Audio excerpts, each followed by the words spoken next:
Think that President Bush has any invested interests into Iraq rather than other countries because of the oil? No, I don't think he personally has an interest in the oil. If he has an interest in oil, I believe it's the well-being of our country. I believe heavily that as a leader of our country, he's meant to look out for the people of our country and the well-being, whether it be financially or any other way. And he's doing what he needs to do. There's no question that there was biased things taking place. The voting machines that didn't work were sent to counties where it was predominantly a Democratic vote, and the miscount was not handled properly, and the outcome of the election definitely would have been different.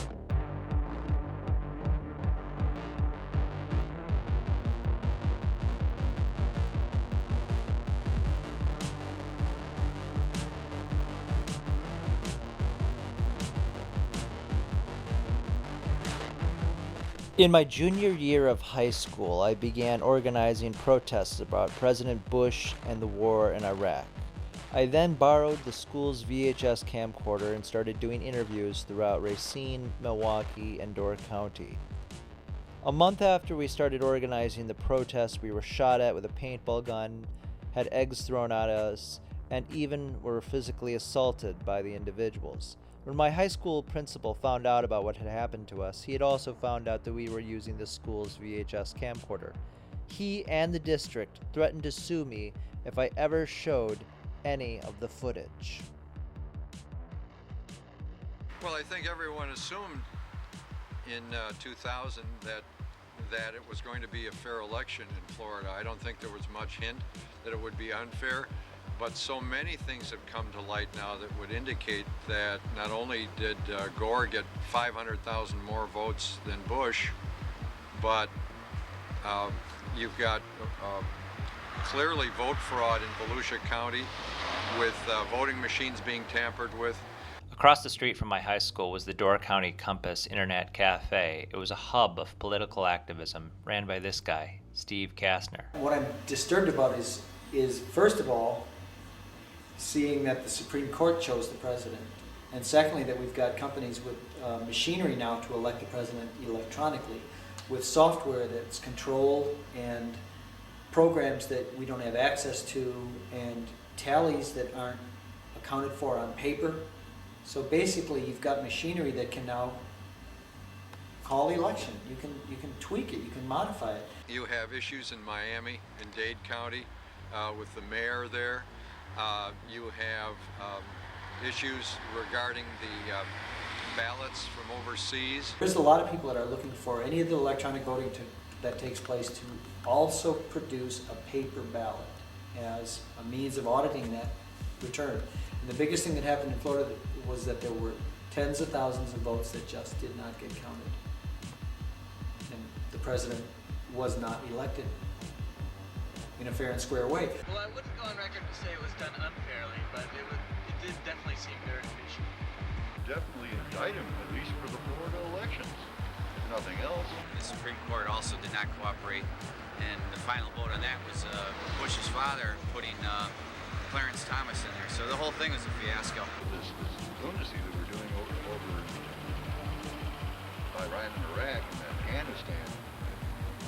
We're not stopping communism now, we're stopping the terrorists with the same damn ball of wax. The Buchanan vote, the Jewish Americans that voted for Buchanan inadvertently in large numbers. So, I mean, just for starters, those are areas where it's clear that Bush was not elected in 2000, and he needs to be brought to account in 2004. It was a coup. He broke the Constitution. He circumvented states' rights. It shouldn't have, the whole thing was, Well, he should never have been elected. No. It was not an issue that the Supreme Court was even It was allowed. I mean, they shouldn't have even taken that on. They should have sent it back to Florida. And they admitted that they had no business taking on that particular issue, but they said they do it anyway. No. Reminds me of a nice fuzzy golden retriever. That innocent puppy dog look in his eye. And that idiotic... That asshole licking tongue of his. That too, yeah. And that brown nose. Oh yeah. That's what he reminds me of. What is your opinion about the war in Iraq? I've got 3 sons, one of whom is going to be 18 in 3 years. And they won't go fight in a war for Halliburton, some corporate interest. Do I have opposition against the war? Oh, yeah.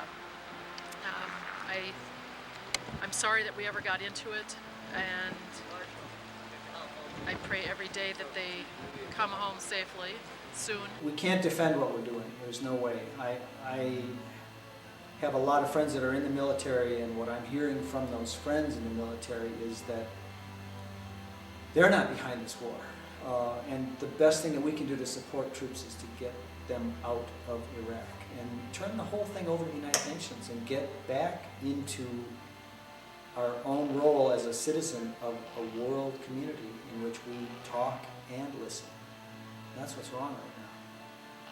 Stop listening. Wonderful, I think it is you guys are out here doing this and standing up and letting people see what you're feeling and being out here in the cold.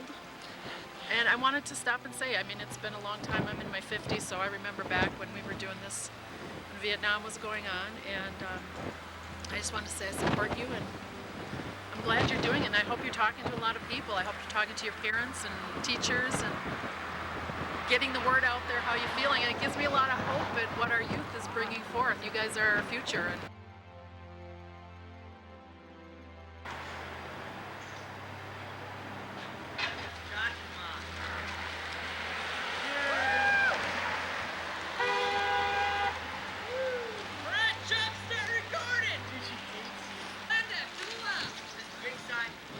You filthy crackers. All these crackers.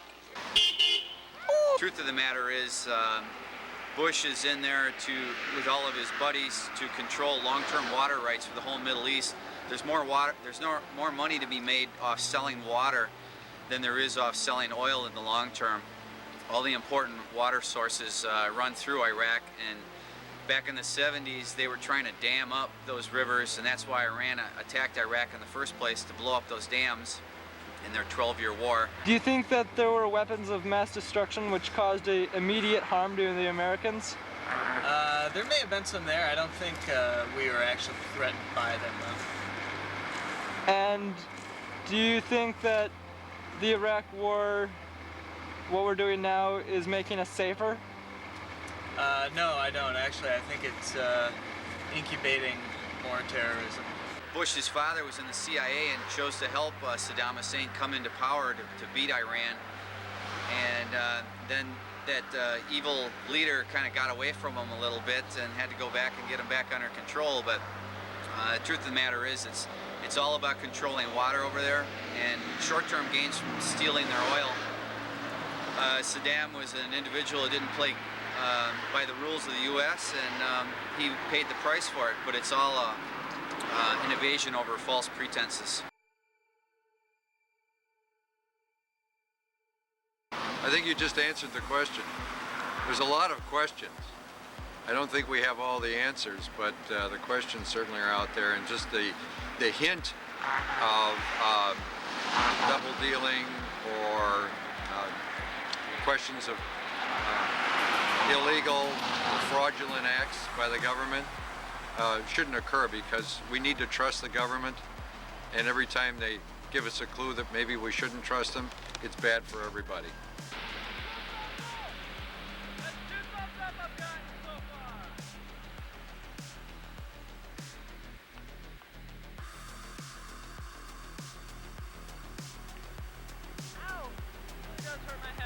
Do you think he's doing a good job or bad job as president? I have a very poor opinion of he lied to get us into war. False pretenses? I mean, do you think that, like, he talked like there was so many weapons in Iraq, and we haven't really...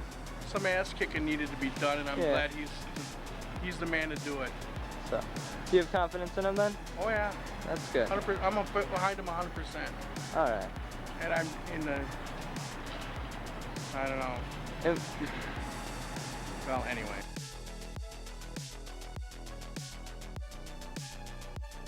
I think it was more about oil than everybody expected to be. To me, it was about oil. It was about the money in the dollar.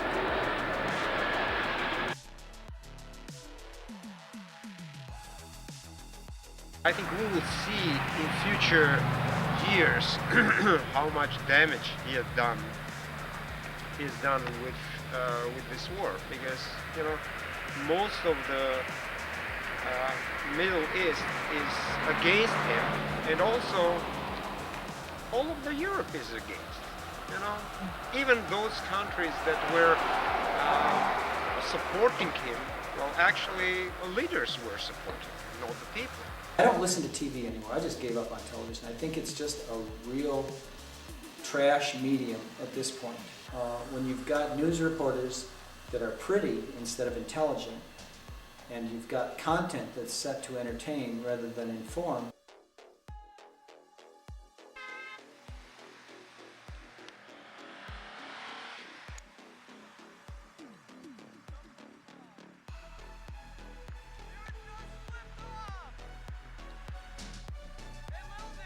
So I guess with the internet, with digital radio, with all sorts of other things that are offering a multitude of opportunities, I'm thinking it's really just up to you to get off of your butt and find the sources that seem to be genuine. All during Iraq, I listened to the BBC. I tuned into foreign websites. I caught news from all over the world to get the balance that and forget the Fox network. It's a comedy. It just doesn't make any sense to count on those sources as your source for information, because they're giving entertainment now. They're entertainment. The evidence wasn't there. He led us down the wrong path. Well, he even admitted that there wasn't any evidence.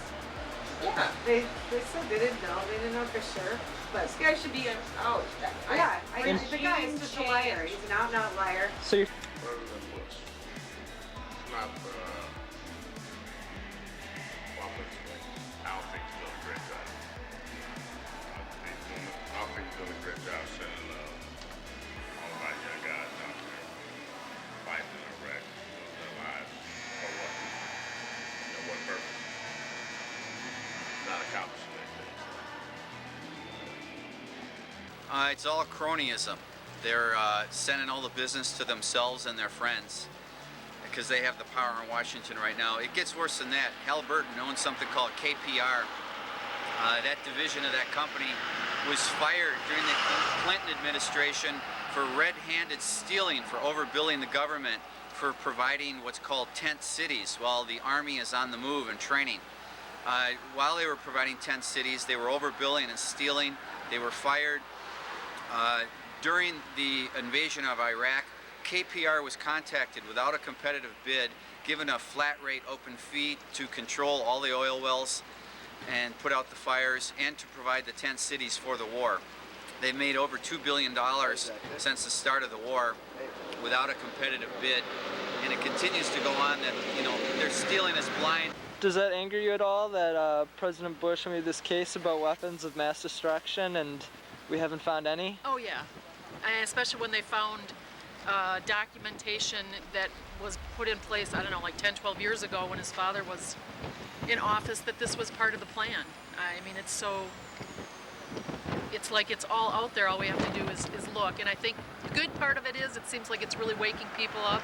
And people are not putting all their trust and faith in the government that Daddy's going to take care of all of us, that we actually have to stand up and pay attention to what's going on and say what we believe in. So yeah, it angered me a lot. And I look forward to the next election. Of course, that is nice that there is no Saddam Hussein now, but he's not solving any problem. I mean, I think he didn't understand the Middle East at all if he thought that such a war can help. And it will only worsen the problem.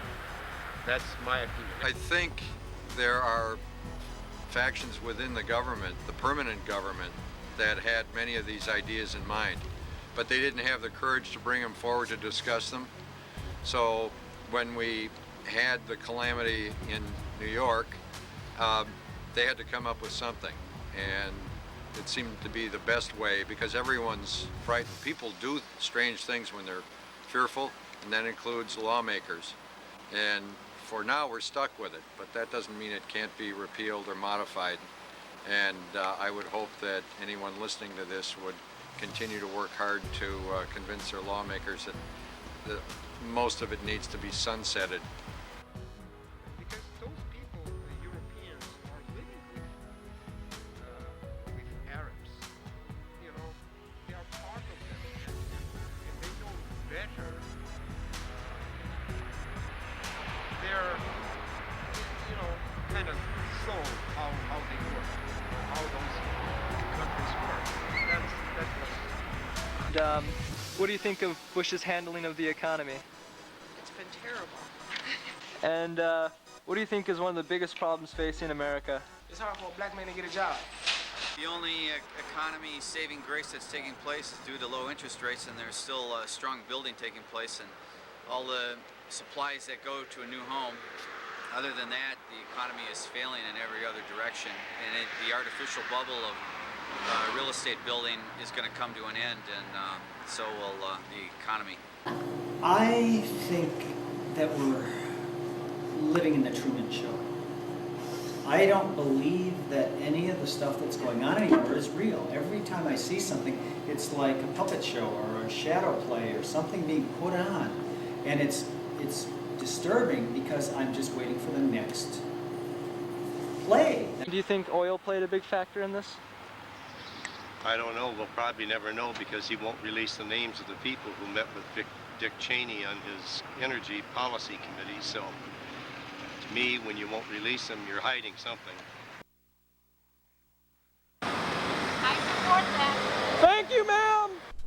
A couple weeks after we started organizing the protests about the Iraq War, Joey Risch and I interviewed our friend Nick's father, John Nelson. In 1968, John lived in the Chicago area and took his film camera to downtown Chicago during the Democratic National Convention. He photographed the protests that were going on outside of the Democratic National Convention and saw a lot of the police brutality that was going on as well. The big riot was on Wednesday, and on all the news shows, of course, they were showing the police beating up the hippies and the yippies and the people who were protesting the war. Wednesday night in particular was just incredible, just head bashing and police chasing people through the park. There was thousands of yippies demonstrating and just madness. So Thursday night happened to be the night then that I realized how much fun it was going to be down there. I grabbed the family car, my brand new camera from Dad and Mom for my 16th birthday, and headed down to the city and just started snapping pictures. I didn't get that many because it was so intense, and you can see like in this picture, the National Guard are lined up on across from the Conrad Hilton Hotel, which is right here, and all the protesters are on the other side of the street, and it was a big face-off. And this is pretty much what it looked like when you're sitting there or standing there on the side of the street across from the Hilton. They have all these buses and barbed wire encrusted Jeeps. This is what you're faced with. The real terrorists were the Chicago police. They were just out of control, hated the hippies, hated the yippies. What? Excuse me? What was the difference between the hippies and the yippies? Well, that's just like, just a name, but the yippies were the Youth International Party, which were a very political group of people protesting the war through any means necessary. I mean, it was just just a madcap group of politicos who were very much against the war and thought that definite action, meaning organizing groups to come from around the country and protest during the convention and make their voice heard about the war, and hippies, it's just a name. Unlike today, there was a lot of people who took a very active role in various demonstrations around the country. There's things in Washington. Chicago just happened to be a melting pot where total violence erupted. And the violence all came from the police. National Guardsmen did not participate in that end of the things, but the police with their nightsticks and their penchant for violence was just horrifying, and the whole country saw it. And and of course it added a lot to the popular ferment against the war, that an entire generation was willing to get out there on the streets. And that's that's what we see here. This is a kid who's got a helmet on, and I think I told you guys before, he's holding a bottle because everybody was being tear gassed, and people were going around washing out your eyes if you got tear gas in the eye. So he's kind of like a quasi-medic. Somebody, he's wearing that because he's being gassed, and you don't want to inhale the gas. And that kind of madness of smoke and people swinging clubs and all the rest of it was what was going on. There weren't really riots and protests in those days. There's a lot of people who were peacefully protesting, but what they were faced with was very unpeaceful results from the police. I put this together like, my God, in the late 60s, so this has been, this is like, what is that? That's 35 years ago. And you see there were so many people there. It was just intense. Thousands of people, or hundreds anyway, of police and National Guardsmen. I was really excited. I was 16, I had my camera, and I'm trying to get closer to these guardsmen, and I'm stepping off the sidewalk, snapping close-ups of them, and this big black guy who was standing behind me at one point grabbed me by the shirt and yanked me back just before this guy was going to take a swing at me with his rifle, to get out of their way. He says, "What do you want to do, die?" And, it was scary. It was a really, really intense evening. And that's, pretty much my experience with it. You see similarities between the Vietnam conflict and what's going on now? What amazes me right now is that it's almost as if we didn't learn anything from 35 years ago. That this happened in 1968, and you would think that not just the protests and how the populace was, to a large extent, everybody was captivated by, either being pro for the war or against the war. It wasn't like everybody was against the war in those days by any means. But what followed was that ultimately it was a huge failure, the Vietnam experience, and I think what we had all thought is we had learned a lesson about that kind of intervention in other countries, where our national self-interest was less about the people and more, say in the case of the Vietnam War, is more about communist containment. Now it's about oil. I think everybody is pretty much in agreement. And our national self-interest is being camouflaged again as being something that doesn't exist. We're there for other reasons, to serve these people. Well, it's clear that's not why we're there, and we're repeating the same mistakes of the past. It's a disheartening experience, I think, to anybody who's lived through both experiences. It's also disheartening that people of a generation are not being more active against the war. I'm just amazed that you guys are doing a great thing, I think, just by, even in a grassroots way, expressing anything. Because doesn't it seem to you guys that there's just not this popular ferment of, there should be thousands of people out in the streets right now expressing themselves, and they're not. I don't know if that's because people your age don't feel they can have an impact on the process or what it is, but it's not happening.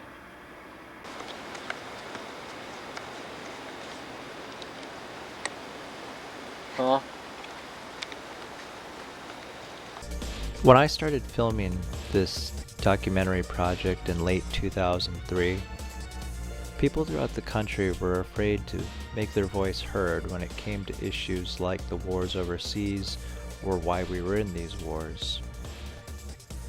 Just for filming this documentary project, my school district both threatened me with a lawsuit and demanded that I no longer attend school at the Gibraltar High School, but instead would have to take classes at the Door County Charter School,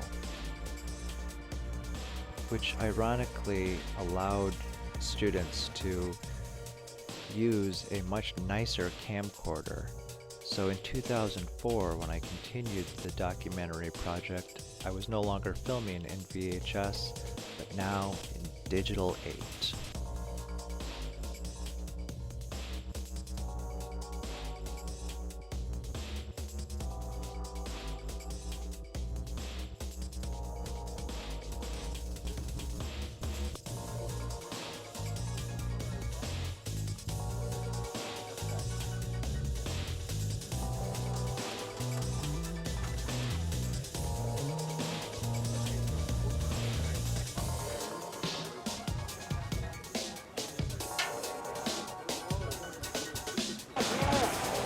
Were you in World War II? I was in World War II, I was in Korea, I was in Grenada, Panama, and Desert Storm 1. I'm a Green Beret, and I know what I'm talking about.